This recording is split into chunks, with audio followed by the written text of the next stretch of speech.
The African Languages Conference is organized by Adina Moran Coulibaly of Bolingo Consult, Avishta Siras of the Lingua Culture Experience, and Christian Longwe of Cabot Group.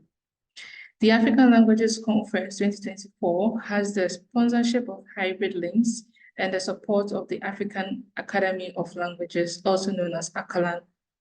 The African Languages Conference serves as a pivotal platform for language activists, scholars, linguists, educators, and enthusiasts to converge, exchange ideas, and foster collaborations aimed at promoting the rich tapestry of African languages. The 2024 edition of the conference is on the theme African Languages, Challenges, and Opportunities. In this session, we're going to be looking at language representations of cultural identity in popular media.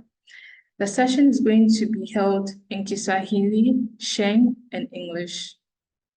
In the era of cultural renaissance, popular media, such as films, podcasts, social media, and their personnel, also producers and actors, are adopting local languages and contributing to representations of cultural identities to international audiences. Versions of cultural representations in the international public in these media are influenced by the media's own economic agenda, language skills, geopolitics, imperialist interests, cosmology of owners and founders. At this juncture, I'm going to hand over to the moderator and panelists to introduce themselves. Omusula, you have 1 hour and 10 minutes, and then we open the floor for questions and answers. Thank you. Thank you, Nanafe.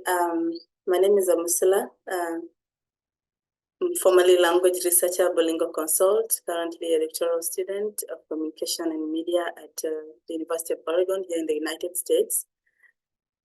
Arwako udo toka uono, amor sana nenewe buramaka uono. Urawadu wuyo Mokaya deck concerning African languages. I'll be mixing everything from one end to the other because apparently I'm the one who's disadvantaged in this panel here, because at least there are two people who can speak to each other in PC.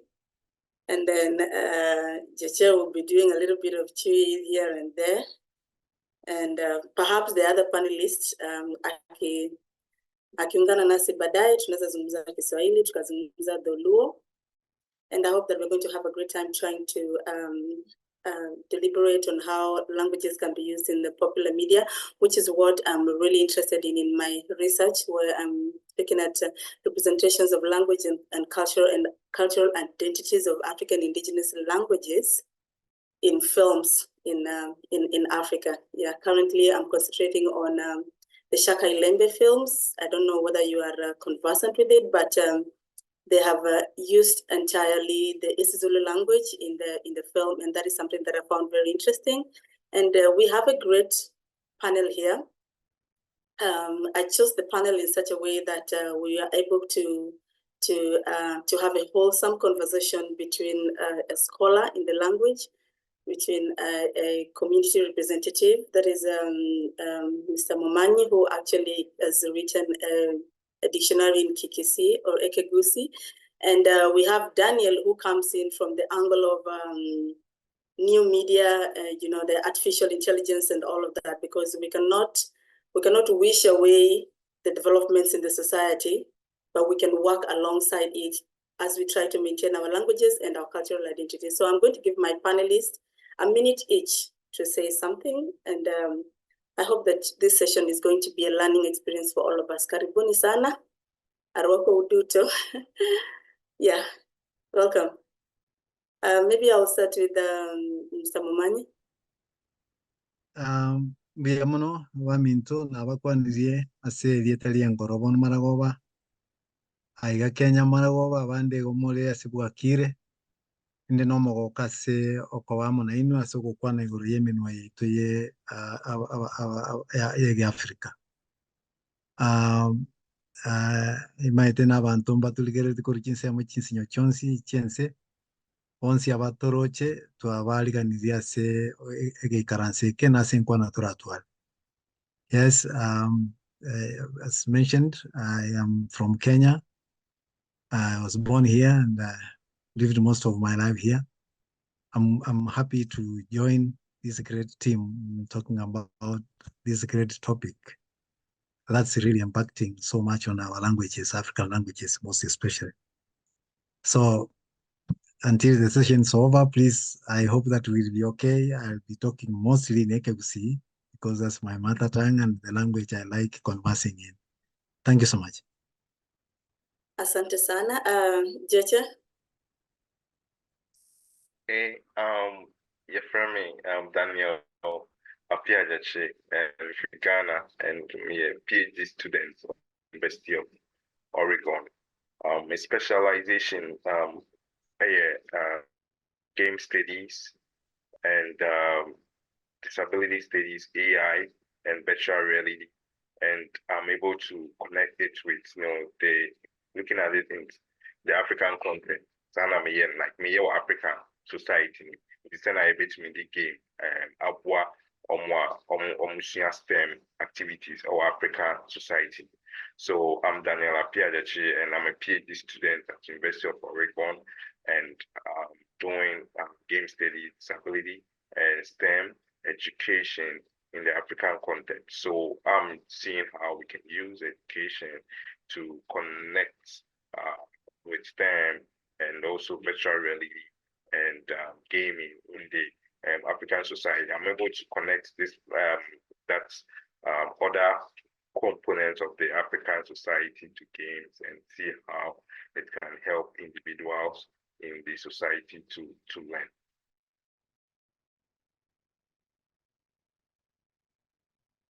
Mudasi. So we move on to Mokaya.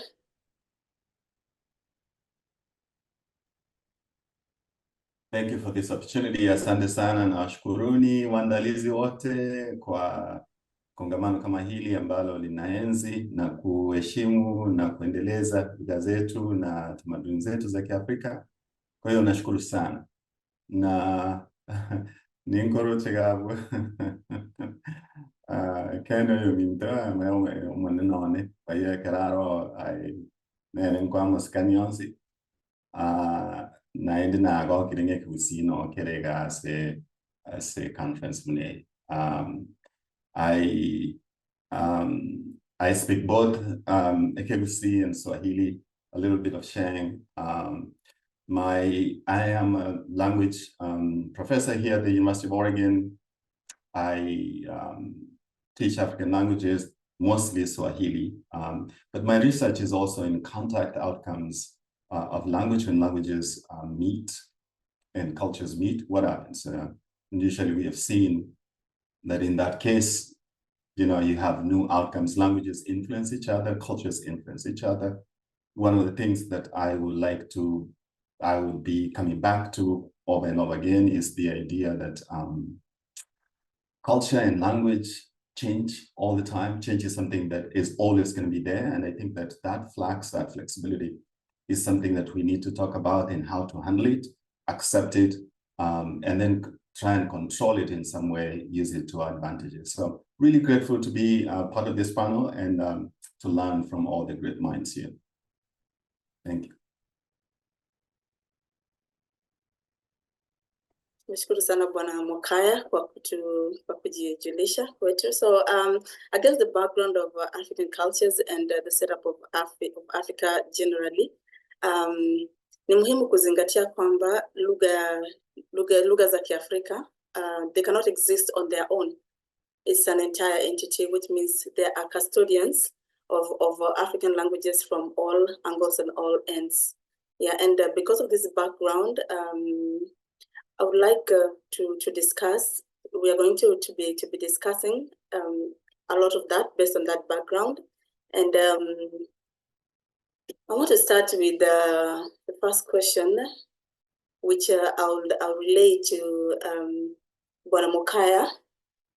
He's doing a lot on language identities and African languages here in the United States. So, in view of the colonial subjugation of African identities, does Africa have a language identity now? And can we leverage for a cultural renaissance? I think that one thing I must say is that the map of Africa, how we have seen it traditionally in the atlases of this world, makes Africa look like this small part of the globe in the middle.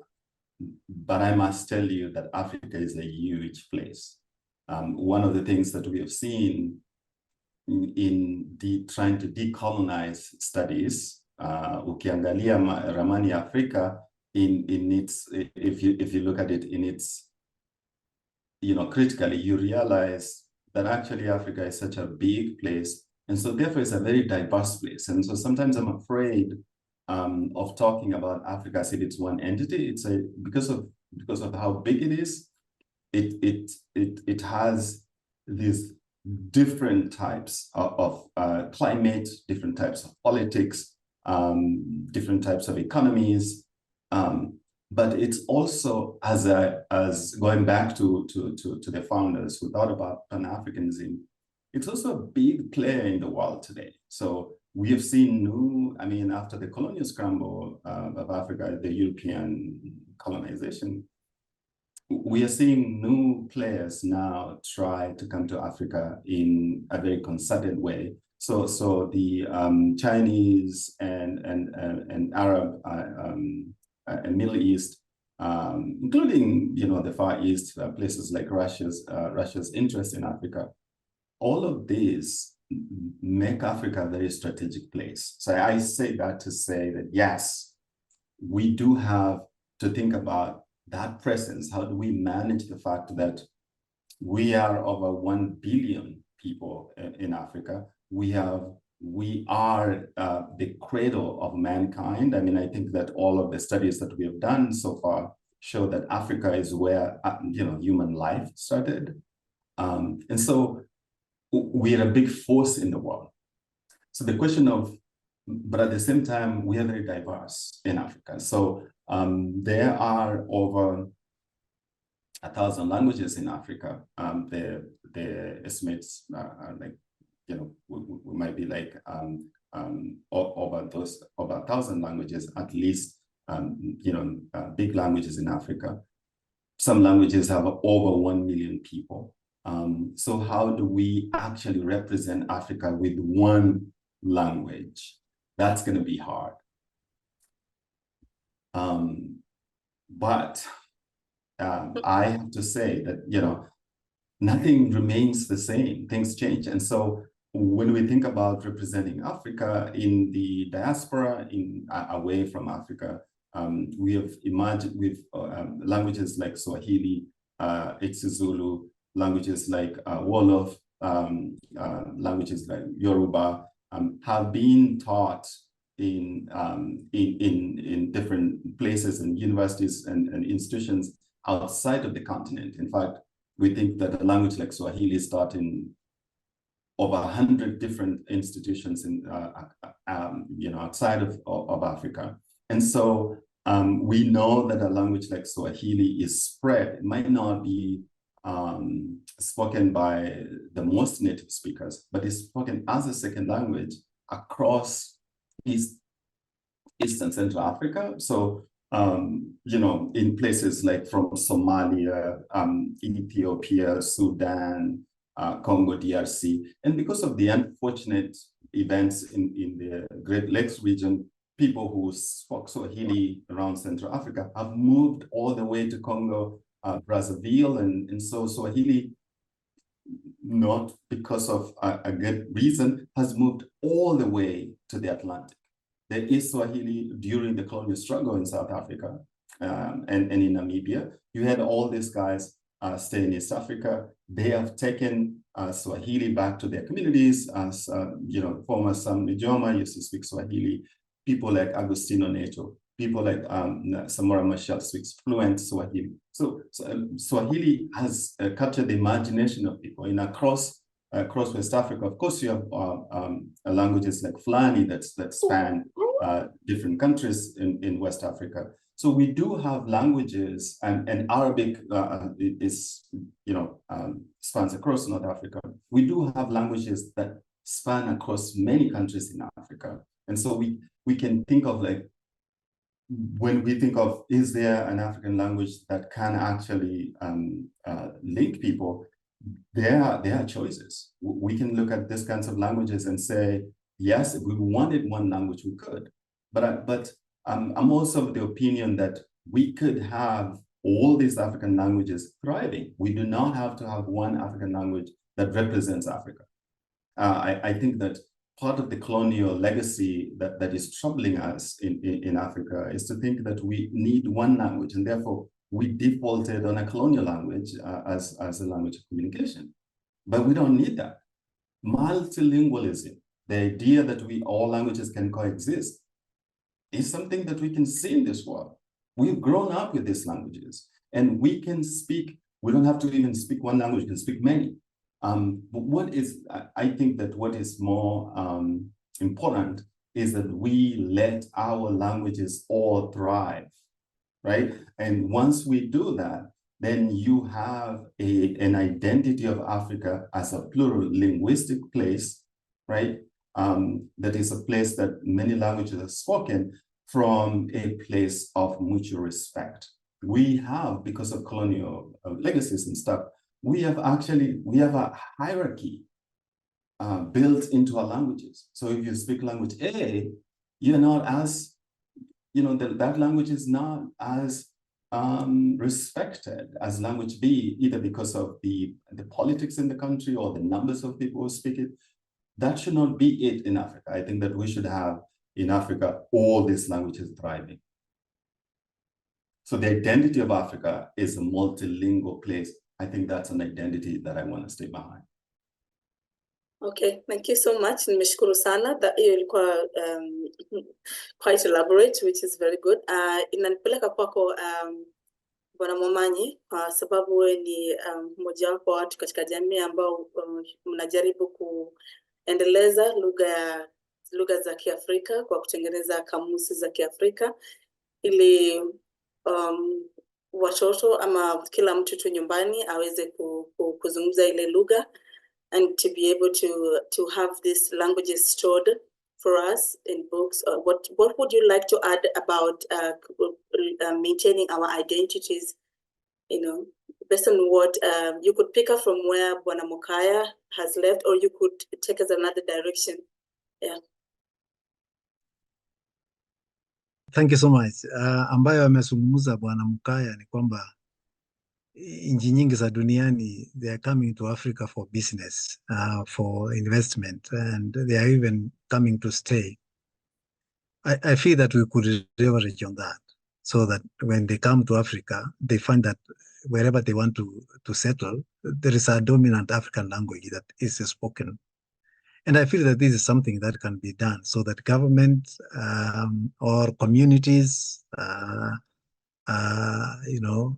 embrace their languages, and this is passed to whoever is coming to stay amongst them.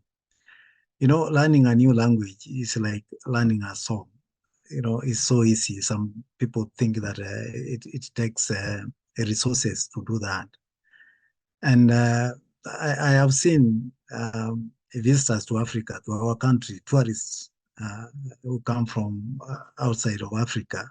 When they come to Kenya, you see the enthusiasm in them. They want to learn something Kiswahili. So like Jambo, and when you answer back, in that Swahili, they are very happy, because a language, when people talk one language, there's that unity you feel. People connect with the language.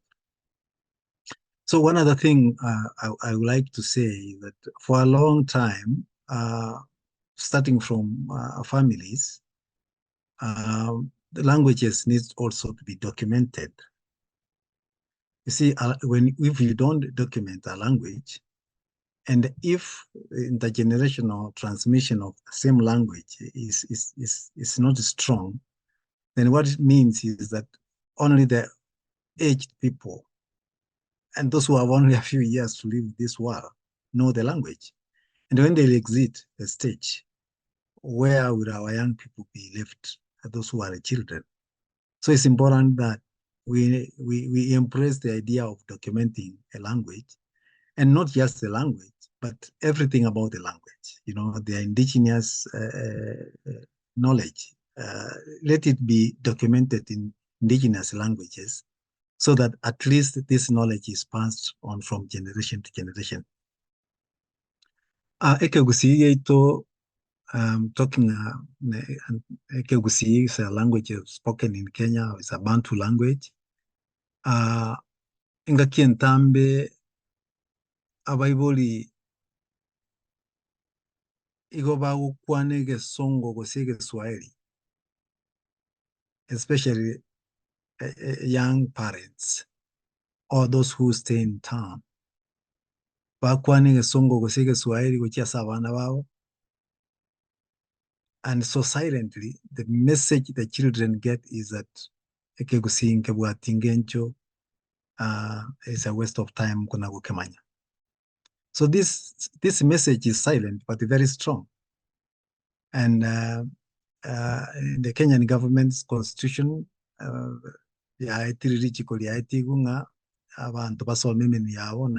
it's about protecting indigenous languages. But that's very optimistic, because there's a lot that goes into such a statement from the government. There are resources required, and teaching of the teachers of languages, and you know, where the speakers of the language are not enthusiastic about passing on their language to their offspring, then we are seeing these languages only being spoken by the aged. And that's a dangerous trend. I'm sure that in this discussion, we are also going to talk about the media. Media now is covering a lot of space in the people's lives. You know, we got the gadgets in our hands all the time. We have got many radio stations than we used to have, TV stations than we used to have. This is social media. I think that this forum is going to explore on that and how we can leverage at the same time on it so that our languages are strengthened. Thank you so much. Nimeshukuru sana Bwana Bosire. It has reminded me ya kwamba nilipokuwa nafanya kazi kule Bolingo Consult, when I was working at Bolingo Consult, there is something that my colleagues used to do. I was the only Kenyan in the company, and everybody else was speaking Chi. And sometimes they would translate it. I would say it's perfectly okay. You could just keep the Chi, and maybe that's how I'm going to learn. Yeah, unfortunately, I'm learning kakra. So, Gyekye, I would like us to, or for you to discuss from the angle of artificial intelligence. Currently, the both of us are in the same unit, and we have having discussions about algorithms and data processing, and what Bwana Momanyi has mentioned is that there is need for the preservation of languages, of African languages, and how can we do this through through the use of artificial intelligence, because of the whole rise of such issues as algorithms in creating information for people to access, because that goes directly into what Bolingo Consult does, which is language localization. So how do we have this pool of African languages being collected into data that can be used not just right now, but in the future to preserve generations, and also to be used for such things as the media and all of that? Okay, so thanks for the question. But I want to give a question that will be something. And see, before I'm going to mix it with the Chi and the English. So I've been involved in a little bit of STEM activities and gamification and education and virtual reality in Ghana. I try to combine these things. So this is what we've been doing. We've been using African stories and African languages in teaching. So we gamify them.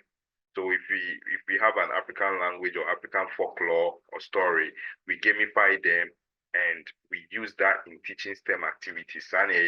Enti your gracia na the African languages no near the church or my dear or local villages.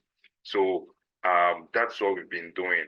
So with regards to the artificial intelligence and other technological tools being used in gaming in the media, one thing I would like to say to save the African language.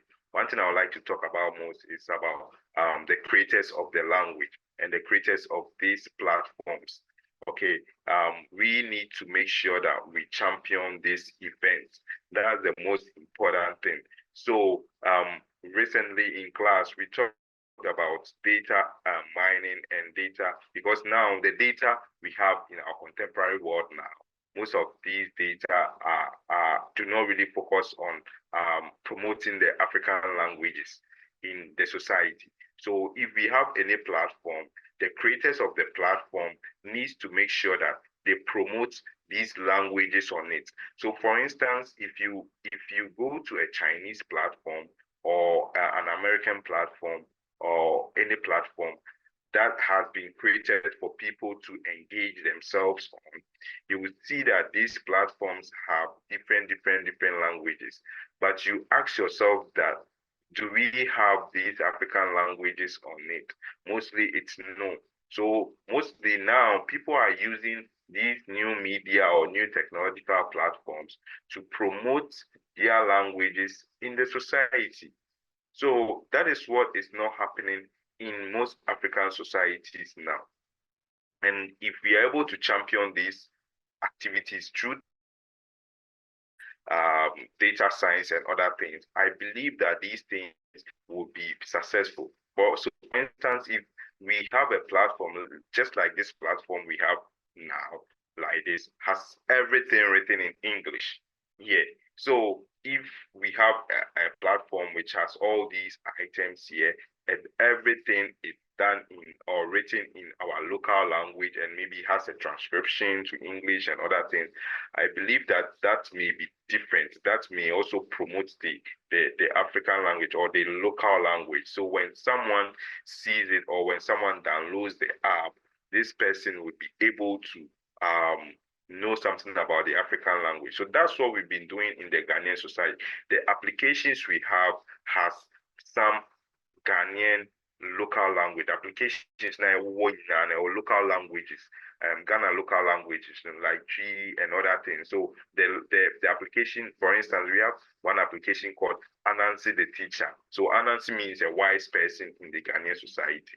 Like, so Anansi the Teacher. So this application has it's coded with Ghanaian languages, okay, in teaching the local people. Now, there is this project, a friend of mine who is embarking in the state, but it's all about promoting African languages to people who were born in the state. So that's all. And this project, my friend, he is using cartoons and storytelling to do that. So people who were born in the African society but cannot speak the African languages. So he's using a storytelling and that of videos and other things, but has created his own platforms.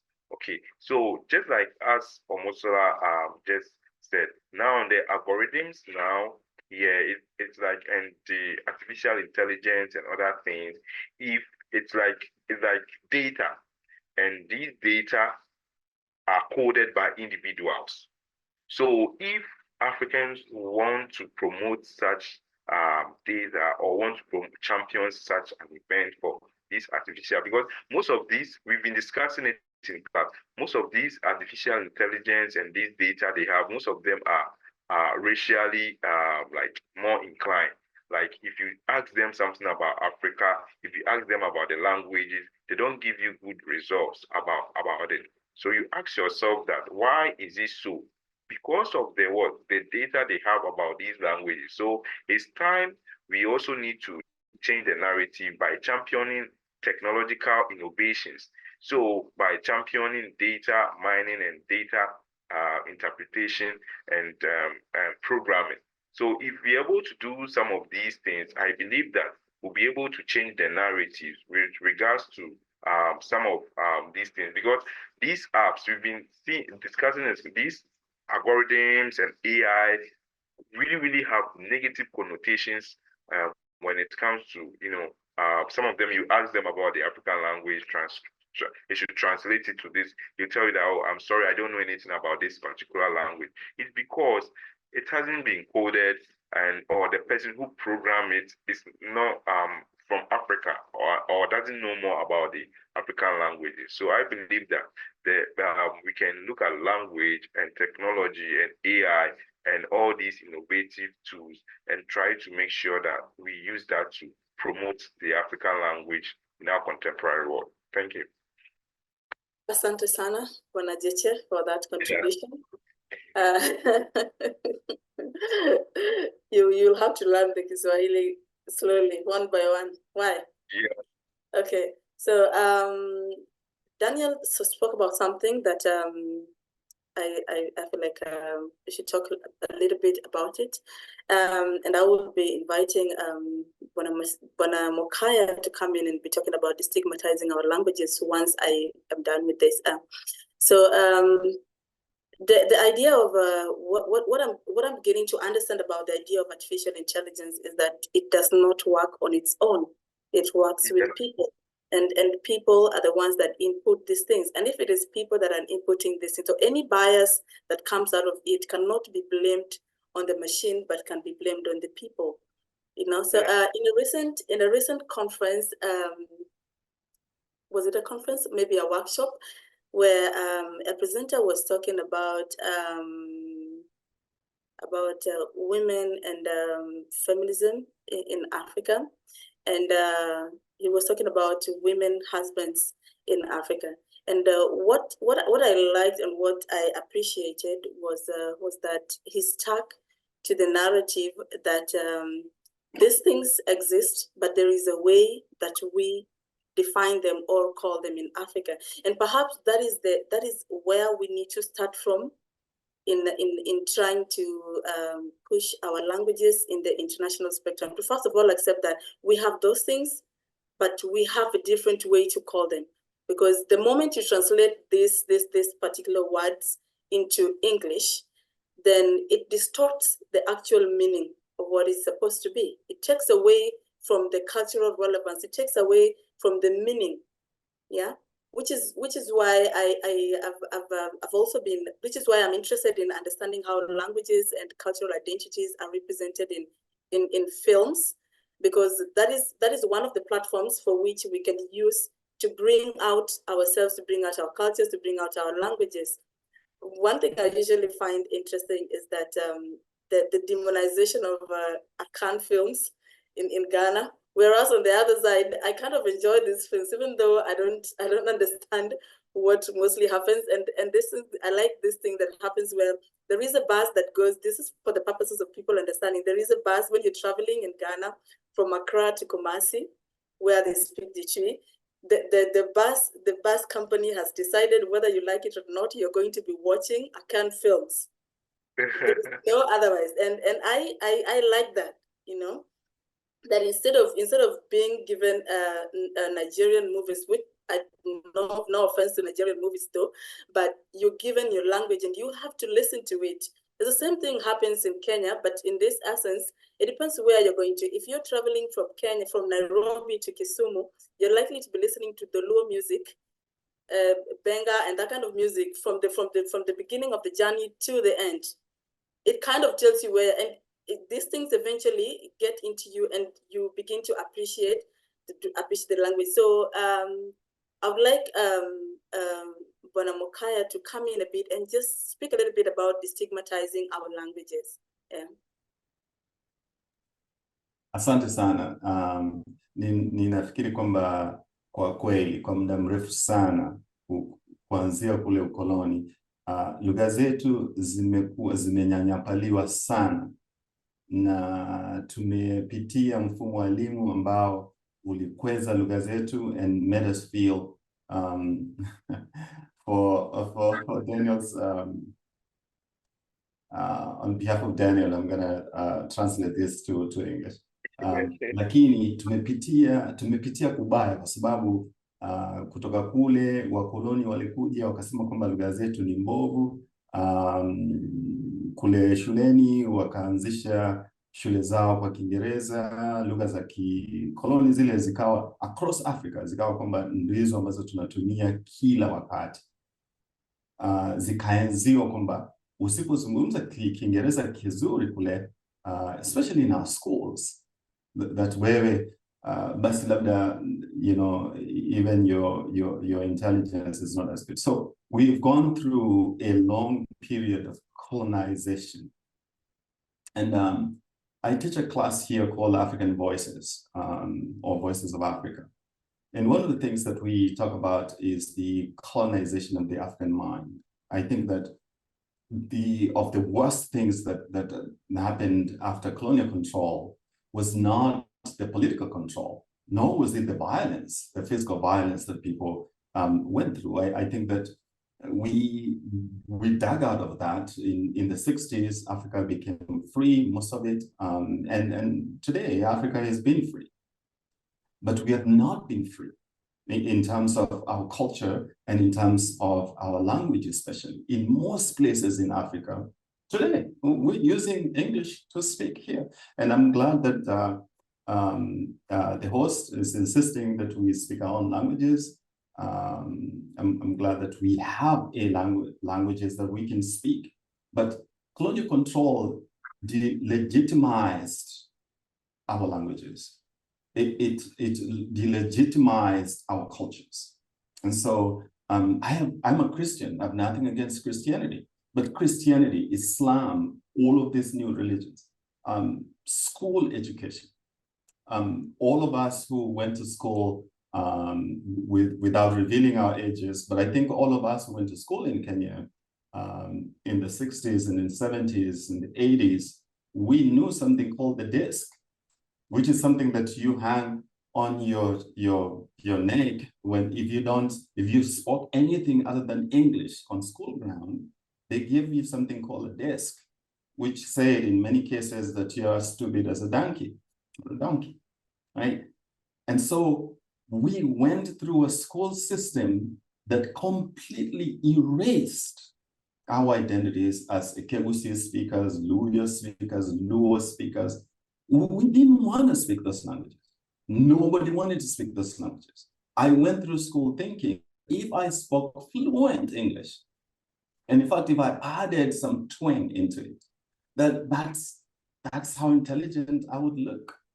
And so we've gone through a school system, a colonization system that colonized our mind into thinking that, you know, we needed to speak English to survive. And that discourse, it was a power discourse that came in through colonial control. The British wanted to tell us that there's no way we can communicate across Kenya with all these languages. We have over 40 languages in Kenya. And so we need one language, never mind that Swahili was there. Oh, we need one language, and that language ought to be English because we need to speak to the world. Before we knew how to speak English, they came and spoke to us. But as Africans, we cannot come back with just that simple idea that if the British could speak to us, we could speak to them in our own languages. They didn't come here.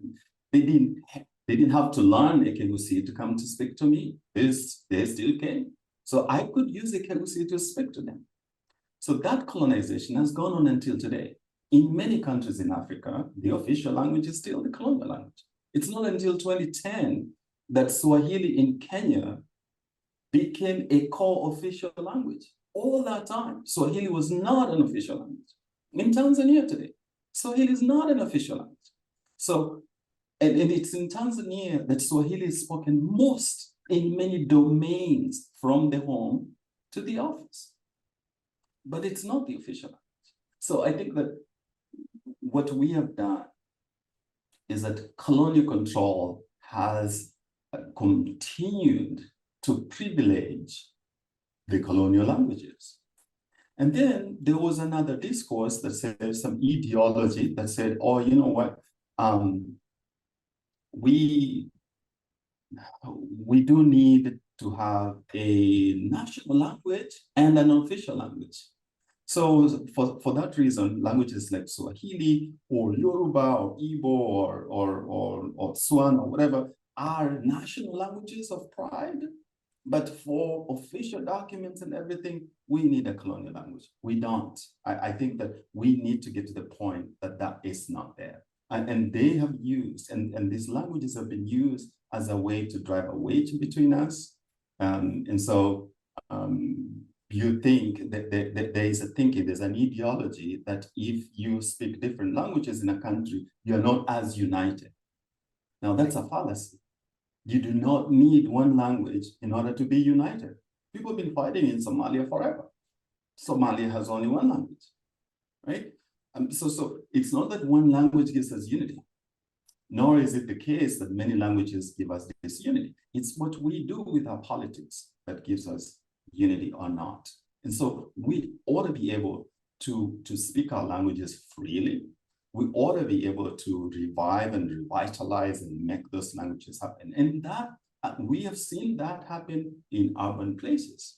And this is where I study this, like I said, I study these language outcomes. When languages meet, what happens? And I particularly like to look at youth languages, because if you want to look at the future, look at what the youth are doing today. That's what you're going to see tomorrow. And I see from looking at youth languages across Africa, you know, including Pidgin, right? Including languages like Iskamto in South Africa, urban vernacular, Arada in Ethiopia, or languages like Indo-Bil in Cameroon. All of these youth languages in Africa, including our own Nairobi Sheng, they show us that you could actually use languages together and come up with some form of mixed language of all of these languages. And it's in Kenya, we've seen that the way that we perform Kenyans, to be a Kenyan is to speak English and Swahili all of the time. Kila wakati tunazungumza tu, mara tunazungumza Kiswahili, mara tunazungumza Kiingereza in one sentence, right? This code mixing, code switching, code meshing, or translanguaging, as we now want to call it, is a normal way of speaking. And for me, to be able to code switch, to be able to mix your languages that you speak together and not privilege one over the other in a situation that we technically call translanguaging. So code switching still says that, oh, you're using English, but you throw in one word of Swahili or Chui or Akan. But translanguaging means that you're using all of the languages that you know, kama tunavyotumia sasa hivi, without actually thinking that one is better than the other or worse than the other. And if we can, and that is something that we have seen in these youth languages, right? These young people, they've grown up in an urban area, they don't know, in many cases, that they are Luo or Luya or Kisii or whatever. And because of that, they have come up with their own language that is just cobbled together from different languages they hear around them. And this idea of then code mixing without actually privileging any of the languages will increase our acceptance of the different languages, in the sense of, oh, it's okay to hear these different languages. In the US today, we see sometimes people say, oh, speak English, right? If you're two of you are speaking Swahili on the street, somebody might walk by and say, speak English. Because they are trying to delegitimize the use of other languages. That's not what we want to do in our communities. This is not what we want to do in Kenya, in Africa, in Ghana, whatever. In Africa, we are children of many languages. All of those languages are good. They are as good as the next. They can explain everything as well as the next.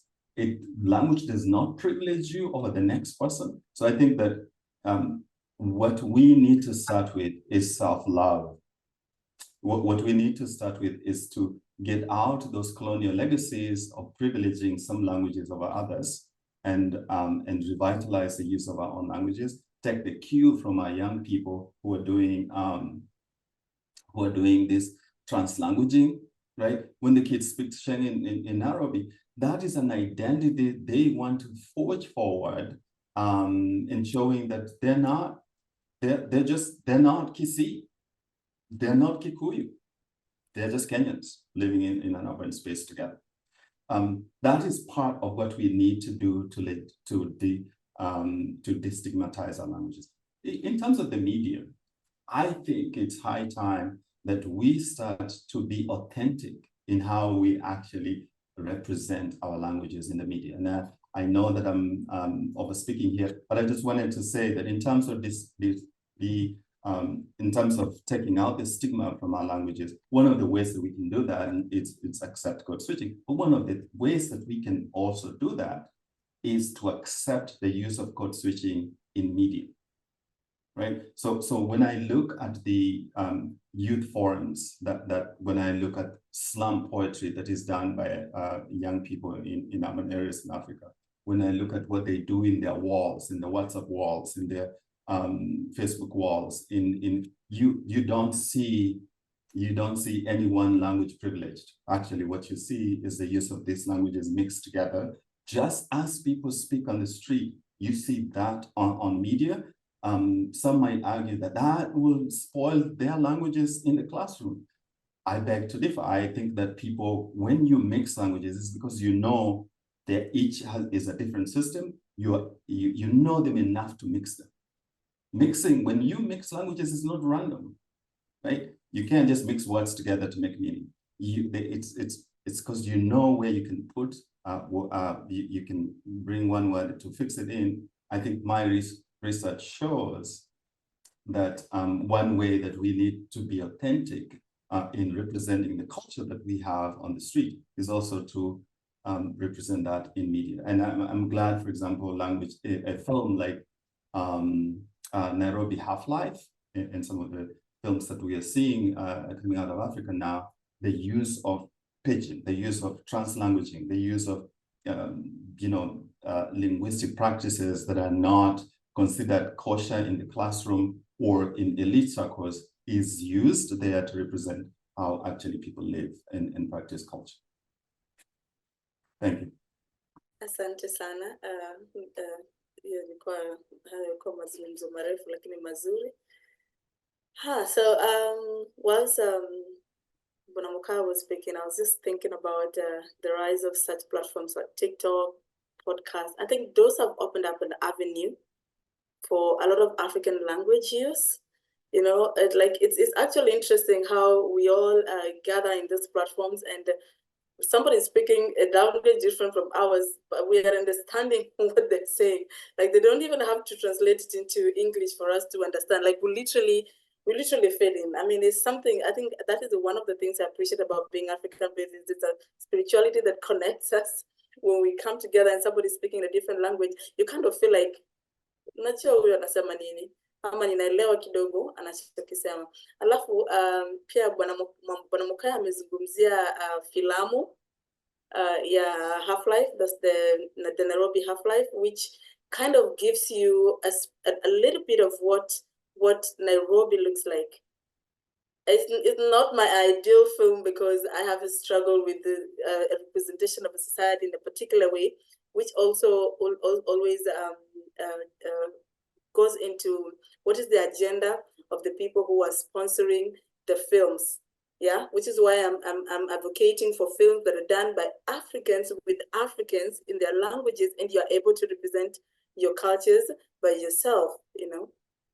Mimi nililelewa kwa radio. Like I grew up listening to radio, and most of the stations I used to listen to was Kiswahili. So I would shift from one Swahili station to another Swahili station. Back in the day, there wasn't really much of the indigenous languages, so I wouldn't say that I was able to listen to indigenous radio stations. And I appreciate the rise of indigenous stations, or indigenous radio stations, and speaking indigenous languages. And this is where I would like to let Bonamamani come in and give us a little bit of insight on what he really thinks about the content that is being aired by various radio stations, especially those that use indigenous languages. Do they do justice in representing the culture? Do they do justice in using the language how it's supposed to be used? Do they do justice in how they engage or involve their audiences in trying to promote and preserve these African languages? Karibu, Bwana Mamanyi. Thank you so much. You know, if all birds of the world sang one song, you know, one tune, then we lose that diversity of the beauty and the sound that we get from birds. If we took the languages of the world as a huge building that has many windows facing different directions, I'm using this analogy so we can understand. So that if when one window facing one direction, those who are looking through that window will appreciate the world the way they'll see it through that window. So some others who are using a different direction, otherwise a different window, will also appreciate the world depending on what they are seeing through that window. Now you can imagine if you are seeing the world through many windows, then you are going to appreciate the world much better because you are seeing it from different perspectives. This is true with the languages. The many languages that they are with their indigenous knowledge, actually the many languages maybe than someone can speak, the more you appreciate the world and why the world is the way it is. Now to come to what you have asked, media and representing languages and therefore cultures of our people, I want to say that, you know, a language of our people embodies their values, their beliefs, and their customs. A language, it goes beyond itself. You know, there's much more to a language than just the word language. A word goes beyond a word spoken. And therefore, the sum total of values, beliefs, and customs of our people, you know, they express their culture. And so it will be very important for those who come up with content for either radio or TV or any other social media to know that a culture belongs to a certain group or social group or community, and that they need to handle this with care. You know, where, for instance, a community that believes that wisdom, you know, is the elderly age means that you've amassed enough knowledge and wisdom to advise. So if in your discussions, in your discourse, or in your presentation, you portray to this group that even the youth can take roles of the elderly, then I guess that we lose it. Yes, sometimes the content that is aired is not acceptable to certain groups of the same community in the way that it's aired. Abantu, I take an example Gyekye. Abokuigwa abantu bagukwana Gyekye kurwe radio ose TV ase bali abagusi monywete morere ase platform ye totegerere tugukwana, lakini kwanyora ng'abakwani bali bagukwana aria baetirie amang'ana getegati akoretwo gutaigwana gusatabwenerete atabwati nsoni ase abantu baikaranse tamo muna abagusi baikaranse abake n'abanene ose abaibori n'abana babo. Bono kwanyora ng'a ogutaigwana kwabeire ororo amasikani asirire chinsoni chiasirire. Igo nabere gento kia ase bali bakokora chiprogramu ne ase TV gose ase radio bamanya ng'a chinsoni nchire ase omogusi no munu witu wike gusi otogote nga munu onsoni amang'ana nare amarieta nare ingencho nere yo gukwana abagusi batari gukwana ase risango ase abantu abange bare ayane nara atai gukwana na egento kende nkeria ng'a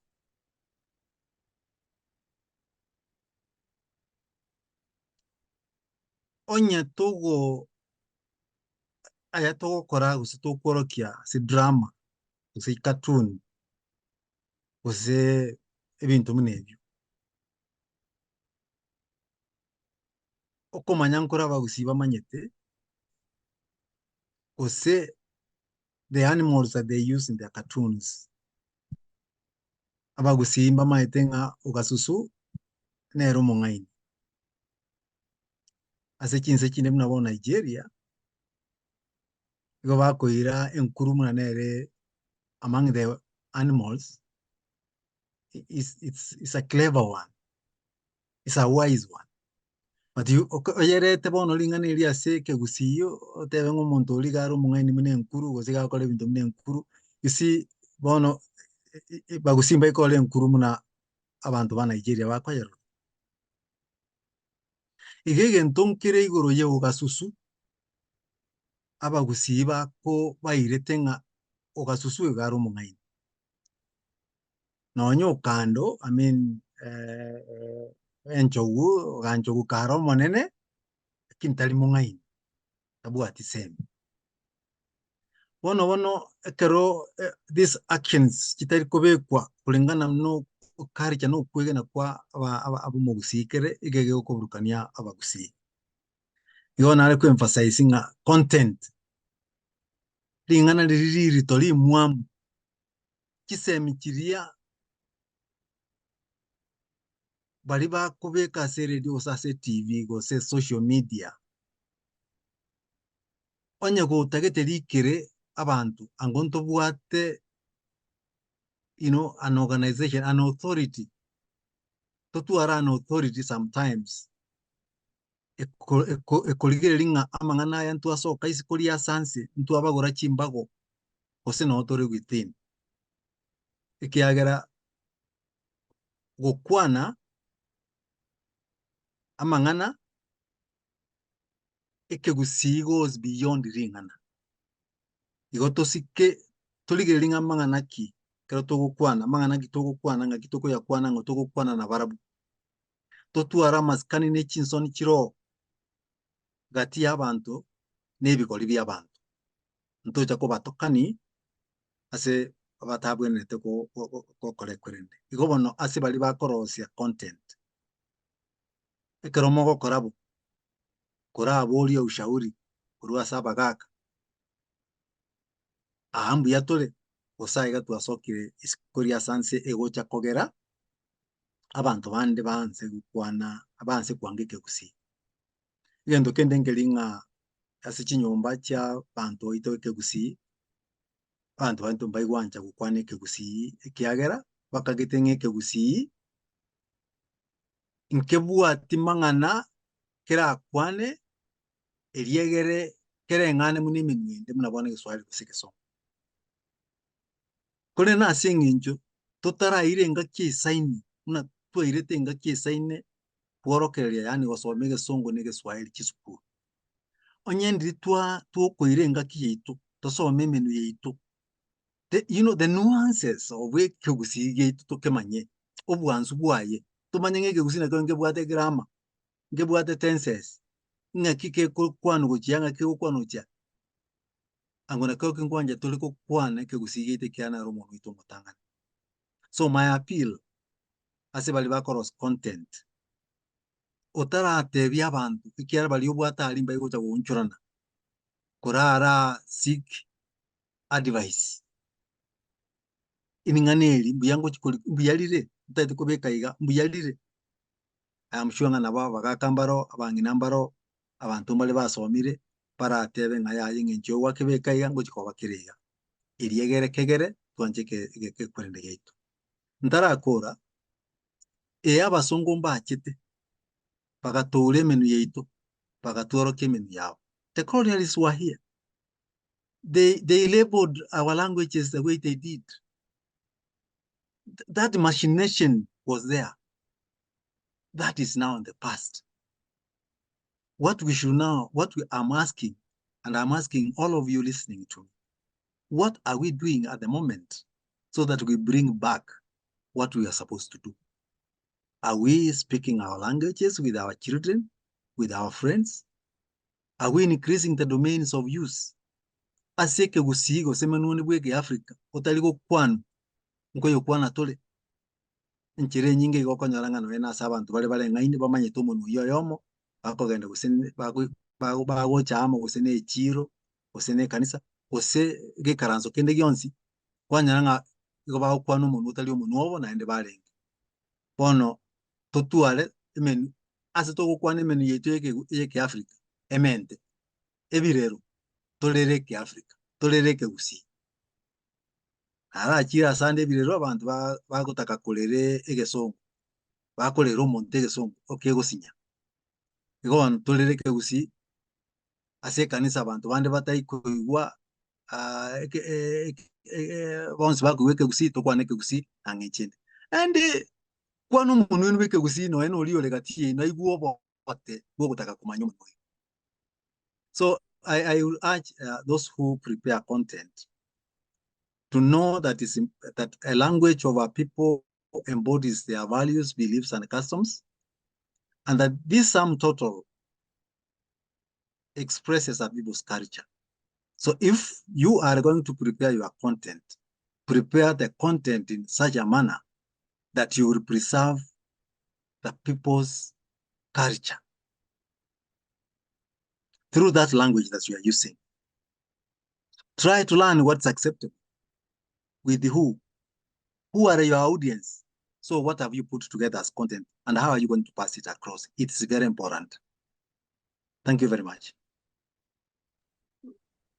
Erokamano ahinya kuom neno mimiyowa kae mago weche malong'o kendo weche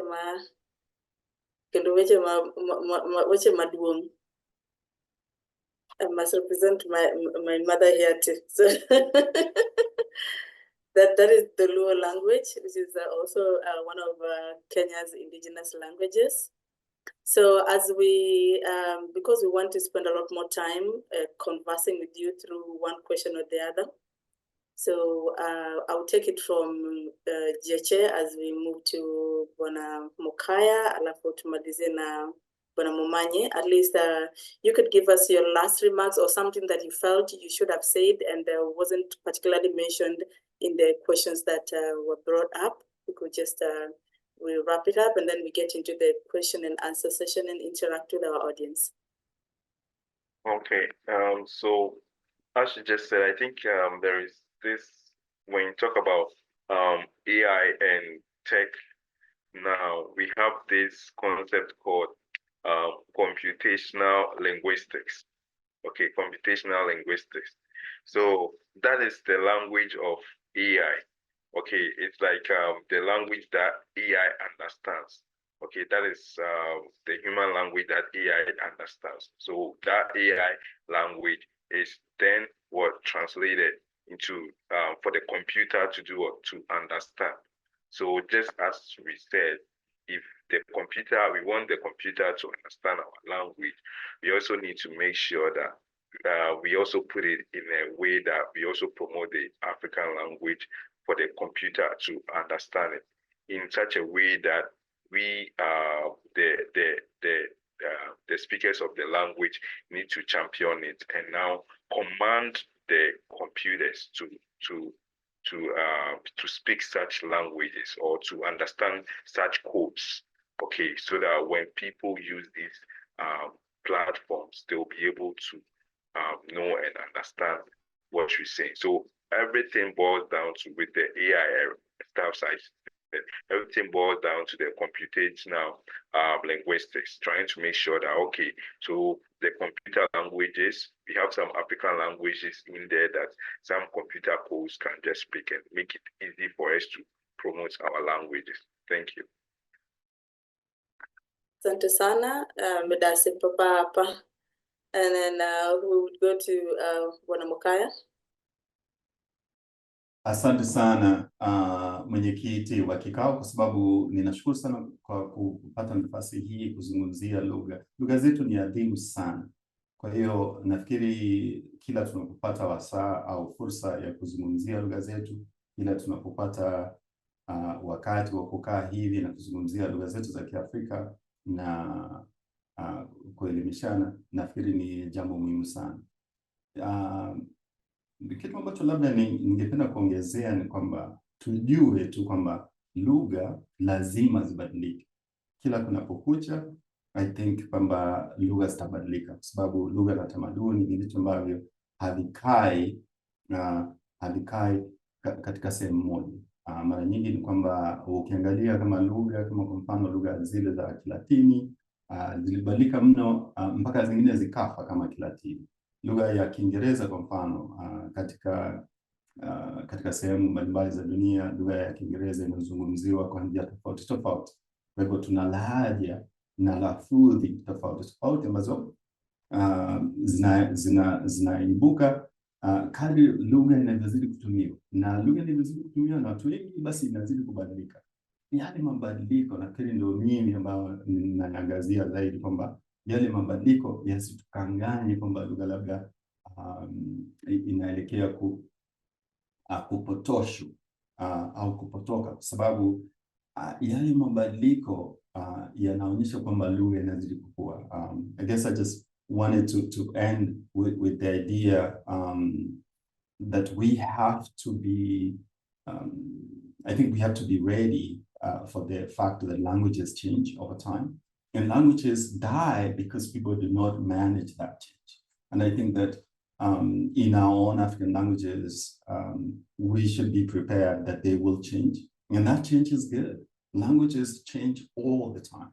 What we need to do, and what I think that we need to see happening in all of the places, in all of the domains, in all of the media where language is used, is that acceptance of that change. And then a little bit of the managing. I was talking earlier about allowing code switching, representing language as it's used on the street in our media. Part of that is that if you think about how languages grow, they grow to be used, say, by people who use it as a second or third language. And those people bring in something that is different from a native speaker. And so we have debates about how language, how Swahili, for example, has grown. And a lot of people in Kenya will say, oh, Kiswahili changu si kizuri. No, it's good. Your language is good enough. Language, the only way that language grows is that more people embrace it. As new people embrace a language, they will kind of change it a little bit. They add to it in some way, or they take away a little bit from it. But so long as that language is being used by more and more people, so long as that language is being used in more and more domains, that language is spreading to new media, it's going to change a little bit. What I want us to, what I love for all of us to be able to do, language researchers, language ordinary people, just all the stakeholders in the language industry, is to see to embrace that change, that it's okay if a language is developing other ways of being used. If a language is developing like a new slang, for example, or is developing a new dialect, that's okay. The more language, the more ways in which a language is being used, the better for that language. That language is responding to changes in the ecosystem of language, in the culture, in the economy, in the politics, in the history, and so in the age and generation of the people and the technology, right? So Gyekye is talking about AI and the use. Now, if you can use Swahili in a browser, you can just change the language there to use Swahili. Google lets you do it. So all of these things mean that Swahili is expanding in the way it's used. And sometimes we'll see that expansion as it's changing the language. The language has to change in order for it to grow. And I think that as a person who looks at a new forms of language and how language is used in new ways. I think, for me, I think that shows that a language is developing and responding to futuristic needs of that communicative tool. And so I think we should embrace all ways in which language is used. And sometimes those usages can be quite different. And I will leave the example of English, which is 40% French. And now English has borrowed so much that a person who lived in Shakespeare's time cannot understand modern English. And it's because of that change and embracing and flexibility that languages grow. And we need to let our languages, African languages grow. Thank you. Asante sana. Bwana Momanyi, maneno mawili matatu tukielekea katika maswali. Thank you so much. One, I will also add that it's up to the speaker community of a language to see that their language is preserved, it's maintained, so that the community has to take every necessary step in that direction. Small languages, it's not likely that people will come from outside, some authority will come from outside to ensure that your language or your culture is maintained. It's up to you. So it's up to Abagusi, it's up to the Luos, the Luya, to ensure that they preserve, they maintain, and they are also able to evolve with time. You know, we now have new vocabulary coming in as a result of technology and innovation.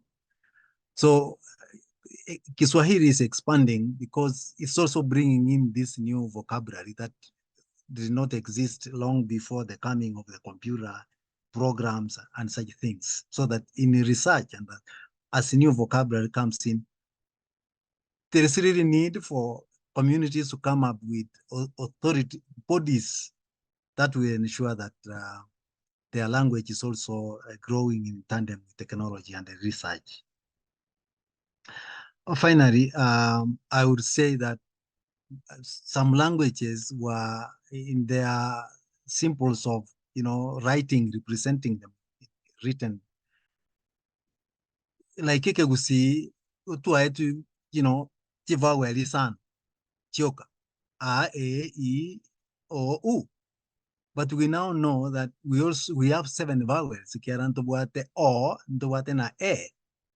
So I guess that if the communities came up, then we have keyboards, even on our phones and on our TVs, that also have these symbols that will accurately represent our languages when we write them. So until communities come up and say we need friendly keyboards, we may not have it. Until nations come up and do that, we may not have it. So if we are going to document our languages accurately, then we need to have all the symbols included on our keyboards. That's very important. Thank you so much. Asante sana. Medase Erokamanuru. Which language did I leave behind? So thank you so much. I think I'll open the floor for questions. Yeah, so you could bring questions, you could bring suggestions, you could bring points that you think we left behind or we didn't mention whilst we were having the discussion. Karibuni sana kwenye jukwaa. Janet, could you unmute yourself? Hello? Yeah, we can hear you now. Yeah, thank you so much. I want to thank everybody, the organizers of this very interesting forum, which I have been following for not very many of the sessions, but just some. And I'm so thankful for today's session. And I want to direct my question to the panelists and mostly Mokaya, the professor at Oregon.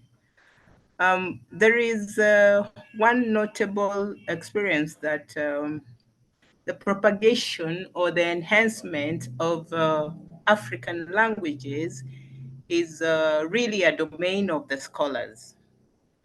And I wonder whether the same scholars have got mechanisms to ensure trickle down of the results of, say, the research that they carry out regarding the languages. And I'm basing what he has talked about, what he has talked about in today's session. How is it that this information, what you're discovering and what can be done, can move from the classroom or from the scholarly level down to the grassroots, like to the basic unit of society, that is the family, and also in schools. And also this is also in consideration of the challenges that Mr. Momanyi has talked about regarding adaptation of the African languages in our education system.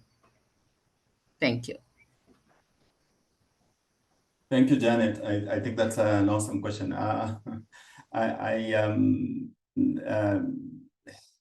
have to preface my answer first by saying the academy and all the researchers, language researchers, have not been too successful in bringing the research and translating it and interpreting it to the communities in which they do research.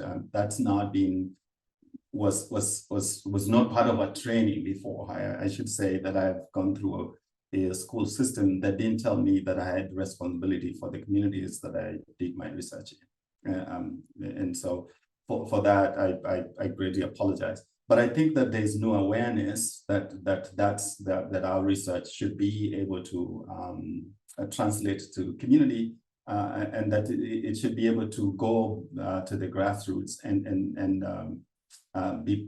be actually be informed with the community. So I think that modern research, in many ways, people are partnering with community members to do their research. So for many of the graduate students, at least some of the graduate students that I know now, and my colleagues who are doing research in Africa, they are partnering with community members on the ground. Their research is published, and those community members are co-authors. They are recognized as the co-owners of those documents, or at least that they are recognized in some way. Having said that, I think that it's in forums like this, and I have to be really thankful of the organizers of a forum like this, where a community, where people from the culture, from the countries, from the communities can actually come here and contribute to this discussion. We have in Swahili, for example, we have the Chama cha Ukuzaji wa Kiswahili Duniani cha UKIDU. We have a conference every year where we actually bring in those conferences. Many times it's held on the East African, on the continent in East Africa. And we bring community members to share what they're doing, but also for us to share what we do. So of course, research is published in conference papers, in books, which are completely not accessible in many ways to people on the ground. And that's, like I said, it's been a failing of the academy for long. But I think there's no awareness.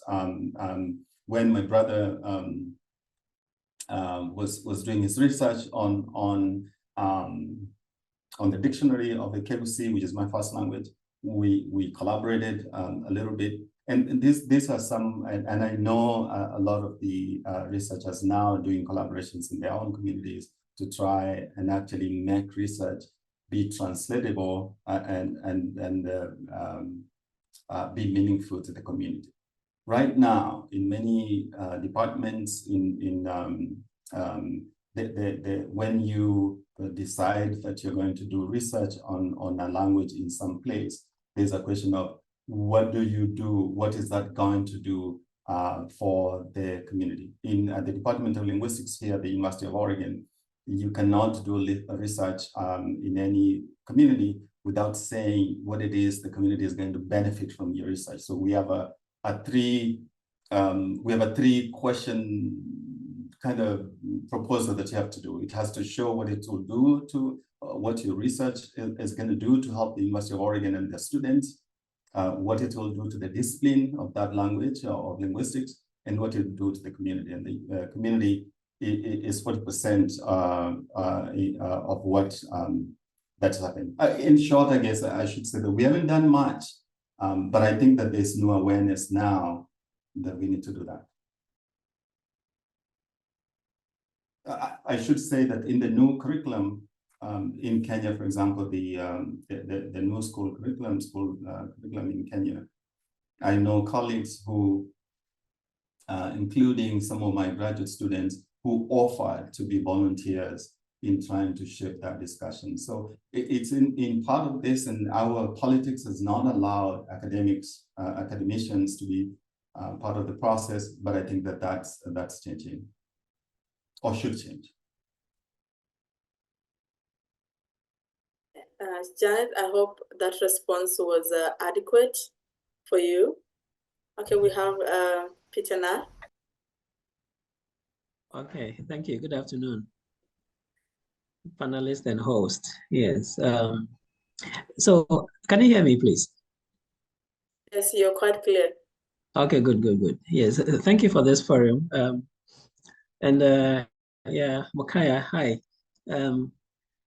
So mine is not a question.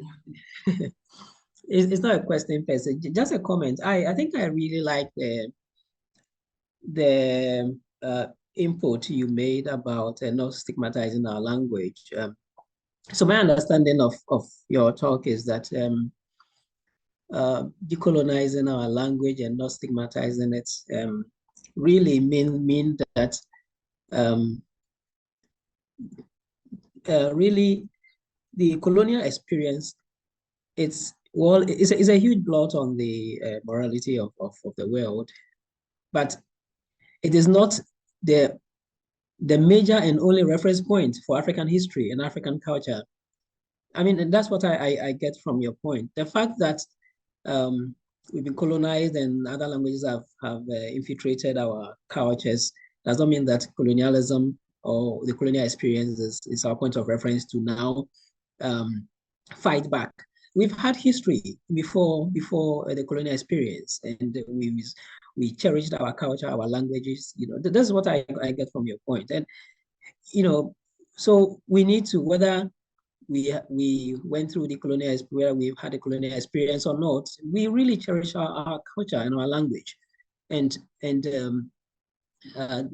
the colonial influence is not the reason why we want to, it's not the only reason why we want to go back, or we want to champion, or, you know, want to reassert ourselves again. We've had history. The fact that we've been a people, you know, before Europeans came to Africa, means that we've had history, we've had our culture, we've had our language. And in that sense, we are just continuing, you know, to live our culture. So the colonial experience is not the reference point, is not the reason why we want to go back. Without that, we would have had our culture, we would have reasserted ourselves anyway. So that's what I get from your point. And this is a great point to be, actually. In the Institute of African Studies here at the University of Ghana, this has been one of our main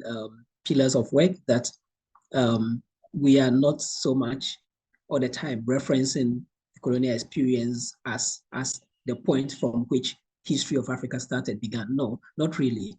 Africa has been a continent with its people, you know, before the Europeans set foot here.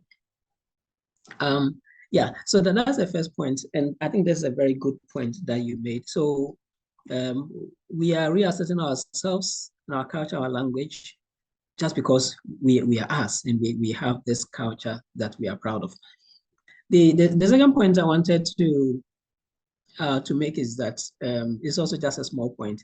I think we are all striving throughout Africa to dismantle borders, you know, the fiscal borders and so forth. And I think one of the effective tools to do this. It's simply, learning languages of each other, and establishing cultural exchanges. That alone, if I speak Swahili, and I know I can go to Kenya, interact very well. Whatever the physical barrier or whatever, I would be freer. I would be more enticed, or more enthused to go to Kenya, to visit Kenya. So I think this issue of language, it's very, very important. And one of the things I see is that other countries, foreign countries, are opening up cultural centers all over Africa. But I don't see Africans doing the same. I don't see cultural centers of Kenya in Ghana. Ghanaian cultural centers in Kenya don't exist, and so forth. And I think this is something that can prop up this whole discussion about cultural and language renaissance. And through that, financial borders, physical borders, these language borders could be broken. So in this sense, I really recommend the organizers for this annual conference. And thank you so much, Professor Bosire, for that great point that you made. Thank you.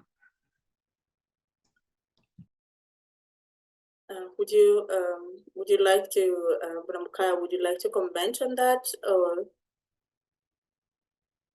No, I just wanted to say thank you, Peter, for adding to that discussion. I think that, yes, many times there's been a discussion of centering colonial control as maybe the start of African history. Now, and I'm glad that you make that point, that what we're trying to do here is to show that before colonialism, we were, and that's where we want to go back to, that we existed for a long time. We've been here. We're the cradle of humanity. All of the archaeology and paleontology that has been done, and all of the fossils that are coming out of Africa have shown that human life actually existed in Africa. And so before the migrations to different places, our gene pool in Africa is so diverse that we're closer. I am closer. My genes are closer to a Chinese person than they are to somebody from South Africa, for example,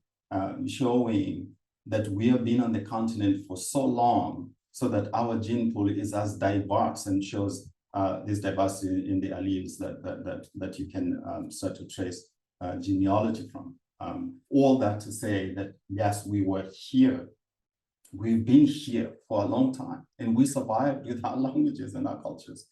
It's not for the colonial person. It's not for the colonists to tell us how to live. And I think that reclamation of our history, right? That erasure that colonial control tried to do is something we can go back to. Is something that we need all of us to know that we can. That's just a small layer that we need to yank out of our system and continue on as we were before. And to your point, that we need to be able to travel across Africa. So if you ask many people if they've been outside of their country, they will probably say yes. And 3/4 of those, they've been not to the next country over. It took me 45 years of my life to cross over to Uganda, which is right next door, right? Because again, all these artificial creations of nations in Africa, where we had the British come in and divide up East Africa into Kenya, Uganda, and Tanzania, made us start to think of ourselves as Kenya. There was no Kenya before. There was no Uganda before. There was no Tanzania before. So all of these divisions which came about, and then all of the political propaganda that came with it, and all of the brainwashing that we went through has existed until today. And we need to get that out and travel so that you can know that going to Ghana, these are your brothers. But going to Uganda, these are your brothers. And that you have no beef between them. I worked at the Department of Immigration, Kenya. And we were not allowing people from, say, Nigeria to come in unless they have a visa they have applied 6 months prior.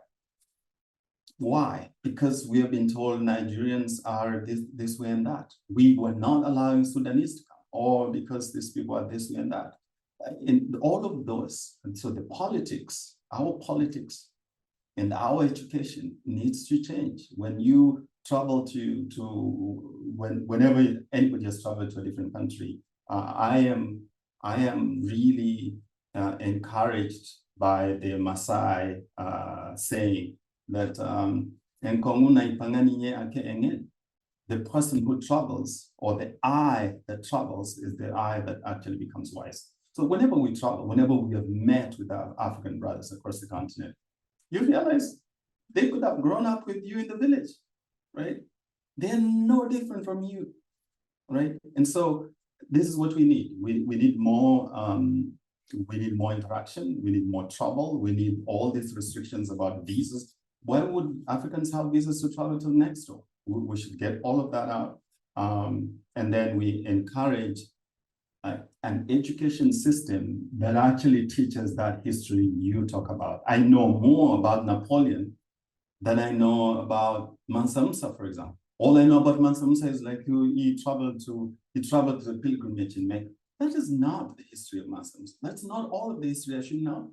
I should know about the great Mali kingdom that produced a person who had enough gold to change the history of the socioeconomic conditions of that time across the continent and into Arabia.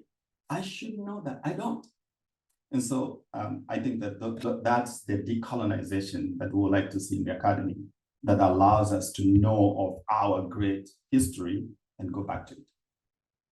Thanks. Oh, thank you so much. Asante sana.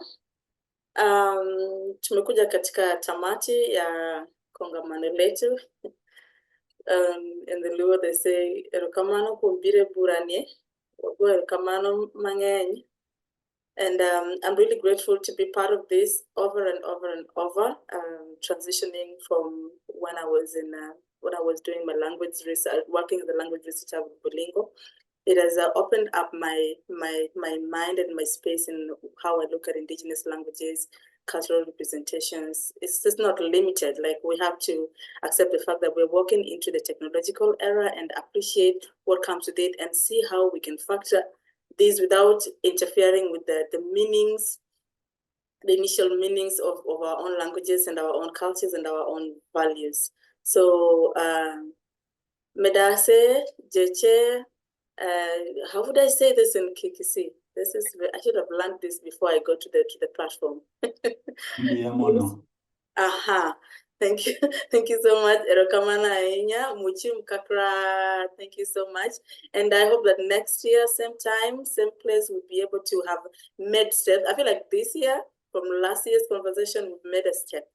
So, and I feel like next year again, we would have made an even better step. Perhaps by then we'll have physical places where we'll come and present and say, we actually ended up creating a cultural center, whether it's virtual or it can actually be seen on the surface, that, yeah, we created a place where we can go as Africans and have as many African books as much as we can, have discussions about how to navigate our media and have the African languages represented in the way that they are supposed to encourage people to know that it's okay. You speak your language. There's no such thing as there's a language that is much better than the other. There is no such debate as how am I going to financially communicate with the other person because they don't speak the same language. Just go ahead and do what you think you want to do, and it's still going to work out. That's how I think. So nimeshukuru sana. Asante sana. So have a nice time, and thank you so much for joining us. Bye.